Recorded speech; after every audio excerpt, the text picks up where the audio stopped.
Tom has 3 times as many pencils as pens.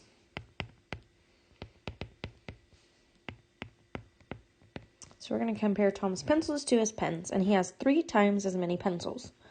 So we're going to draw 3 pieces for Tom's pencils and 1 piece for his pens, which is a total of 100 writing utensils and 4 pieces to fill in. 100 split into 4 is 25, so each one gets 25. This means that Tom has 75 pencils and 25 pens. For part B, it says how many more pencils than pens does Tom have? So we're going to take the pencils and subtract the pens. 75 minus 25 leaves us with 50 more pencils.